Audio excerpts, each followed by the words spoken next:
बिस्मिल्लाहिर्रहमानिर्रहीम। मैं हूं राजा शुजात और आप देख रहे हैं राजा शुजात यूट्यूब चैनल और फेसबुक पेज। आज की वीडियो में बात करेंगे पाकिस्तान में बदलते हुए ट्रेंड्स के हवाले से, और इन ट्रेंड्स में हम पॉलिटिकल भी देखेंगे, कल्चर भी देखेंगे ओवरऑल पाकिस्तान के सारे ट्रेंड्स को जो हमने दुनिया में सेट पैटर्न थे उनसे हम कैसे उलट हो गए, हमने कैसे चीज़ों को बदल दिया। ये सारी चीज़ें इस वीडियो में डिटेल से आपके साथ शेयर करूंगा। और आपसे गुजारिश है कि अगर आपने हमारे चैनल को सब्सक्राइब नहीं किया तो उसको जरूर सब्सक्राइब करें, फेसबुक पेज को लाइक करें और टिकटॉक को फॉलो जरूर करें। अब अगर आप डिटेल में देखें और थोड़ा सा आपने सोचना है इस सारे पॉइंट, ये जो वीडियो हम आज आपके सामने पेश कर रहे हैं ये बेसिकली एक थिंकिंग वीडियो है कि हम थोड़ा सा 1 मिनट अपने माइंड को रोकें और पास करें और सोचें कि हम क्या कर रहे हैं। फर्ज करें पॉलिटिकल पॉइंट ऑफ व्यू से आप देखें कि इमरान खान पाकिस्तान के अंदर आपने प्रूव कर दिया कि वो मुल्क दुश्मन है। इमरान खान हमने पाकिस्तान में ये प्रूव कर दिया कि वो चोर है। इमरान खान के बारे में हमने ये प्रूव कर दिया, यानी हम एज अ कोशिश में लगे हुए हैं। ट्रेंड्स की बात बाद में बनेगी, लेकिन हमारे यहाँ एक जबरदस्ती कोशिश की जा रही है कि इमरान खान जो है उसको हम एक क्रिमिनल, चोर और उसको लुटेरा साबित करें। और उसके मुकाबले में जो दूसरी मतलब आसिफ जरदारी साहब हैं, मियां मोहम्मद नवाज शरीफ साहब हैं, उन सबको हमारी ये प्लानिंग है कि वो बिल्कुल जो है ना अमीर उल मोमिनीन है, साफ सुथरे हैं, कोई उनके ऊपर किसी किस्म की कोई प्रॉब्लम नहीं है। और उनके साथ जो लोग हैं वो भी बेहतरीन है, उनको भी कोई प्रॉब्लम नहीं है। अगर हम डीपली माइन्यूटली अगर आप देखें तो फिर आपको पता लगेगा कि उनके साथ रहने वाले लोगों की जो अप्रोच है या उनकी जो वे ऑफ डिस्कशन है वो क्या है, और पीटीआई के साथ जो लोग इलेक्ट होकर आए थे उनकी क्या, मतलब अली मोहम्मद खान की, शहरियार अफरीदी की या इन लोगों की क्या एक वे ऑफ अप्रोच है। और जो पीटीआई छोड़ के चले गए वो तो अब चलो एक और साइड पे गए। हमने पॉलिटिक्स को जो है वो ऊपर लेके जाने के बजाय डिक्लाइन की तरफ लेके आ गए। पॉलिटिकल कानून जो थे मुल्क के अंदर, फ्री एंड फेयर का हमने कंसेप्ट ये बना लिया कि बिल्कुल कंट्रोल करके अपनी मर्जी से चलाएंगे और उसी को कहेंगे फ्री एंड फेयर। यानी कंट्रोल्ड और अपनी मर्जी से और जबरदस्ती का काम करेंगे और उसको फिर कहेंगे कि कानून के मुताबिक हो गया जी।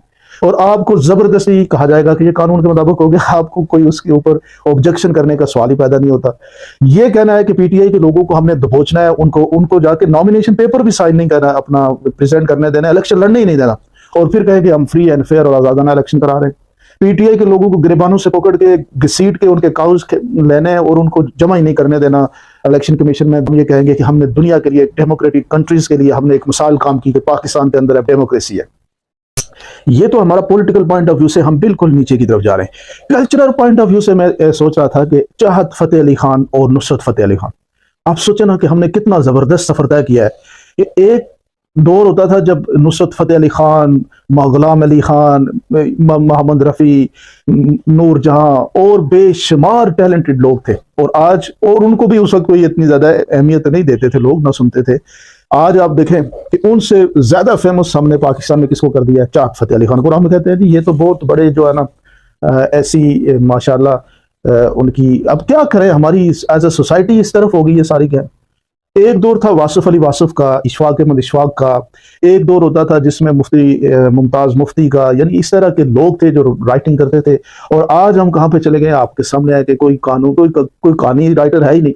हमने इतना जबरदस्त अपनी सफर तय किया, ऊपर जाने के बजाय बिल्कुल बॉटम की तरफ हम चलना शुरू हो गए। हर चीज उलट करके रख दी है। आप फेमस जो लोग होते हैं उनकी पोजीशन देख लें, जो टिकटॉक के अंदर आपने देखा होगा कि किस लेवल की हमने लोगों को फेमस करना शुरू कर दिया, और उनकी किसको हम देखना शुरू हो गए। यानी हर चीज में हम आहिस्ता आहिस्ता निचले की तरफ, नीचे की तरफ डिक्लाइन होते जा रहे हैं, और इसका इम्पैक्ट एज अ कंट्री हमारी जो है इकदार पे पड़ता है। हमारे यहाँ नया सोशल कॉन्ट्रैक्ट बन रहा है कि सब कुछ जो अपोजिट था दुनिया को बताने के लिए, उसका मतलब हमने ईमानदारी, बेईमानी की इंतहा करके हम उसको ईमानदारी की तरफ लेके जाते हैं, झूठ की इंतहा करके उसको हम सच की तरफ लेके जाते हैं। अच्छा, और जितने भी हम जो नेगेटिव पॉइंट ऑफ व्यू से हिंताएं हैं उनको हम प्रेजेंट ये करते हैं कि ये सही है और यही हमारा कानून है। दोन्स धांधली को हम कहते हैं ये हमारा राइट है, ये हमने करना है। तो अब पाकिस्तान के अंदर इस वक्त जो सिचुएशन है ये सारी इसको रिवाइज करना है, और आपको 1 मिनट ये सोचना है कि अब अगर ये सिलेक्शन आपने होने दी, जो आपके सामने नाइंसाफियां हो रही हैं उन नाइंसाफियों को होने दिया, तो फिर अगले 5 साल भी आपके लिए इसी तरह ही हो गए, नाइंसाफी होगी, फिर आपको बात करने की कोई हक नहीं होगा। यानी बात करने का जो हक है वो तो आपसे छीन जाएगा, और अगले 5 साल आप बिल्कुल मुंह बंद करके आपको बिल्कुल चलना पड़ेगा। और ये फिर 5 साल के बाद एक नया ढकोसला होगा, उस वक्त एक नई कहानी बन रही होगी और नए तरीके से चलेंगे। तो ये जो है पाकिस्तान की मेक एंड ब्रेक का टाइम है। प्रेशर में इस सारी दोन्स धांधली और इन सब चीजों के सामने झुक गए, तो फिर समझ लें कि हमारा मुस्तकबिल जो है बिल्कुल जो अभी जिस तरफ हम चल रहे हैं ये सफ़र और हमने नीचे की तरफ लेके जाना है। यानी हर चीज़ में उलट ही हमारी गेम चलेगी, हर चीज़ में उलट ही हमारे यहाँ सारा सिस्टम होगा। आप देखें कि टिकटॉक लाइव के अंदर जो लोग गुफ्तगू करते हैं, मतलब जिन लोगों की वो जो लाइव आती है आपको नजर आती है और उनमें मिलियंस मिलियंस के व्यूज आते हैं, और उसके अंदर क्या होता है कि एक वल्गैरिटी की यानी फहाशी की इंतहा होती है, और ये हमारे यहाँ देखा जाता है। वो फेमस होते हैं और लड़कियां हैं वो खुद को एक्सपोज कर रही हैं, वो उस बुनियाद पे पैसे कमाने की कोशिश करती हैं और पैसे कमा भी रही हैं क्योंकि लोग उनको देख रहे हैं।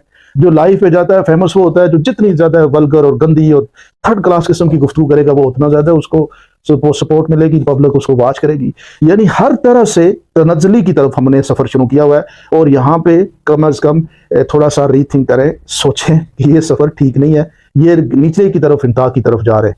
हमें थोड़ा ऊपर जाना चाहिए, हमें दुनिया का मुकाबला करना चाहिए और उस मुकाबले में एज अ रेजिलिएंट कौम के तौर पे आगे बढ़ना चाहिए। अगर यही हमारा एटीट्यूड रहा कि हम इस लाइन पे चलना शुरू हो गए तो फिर मुस्तकबिल जो है वो आज जितना परेशान कुन है इससे और परेशान कुन होगा। आप क्या समझते हैं?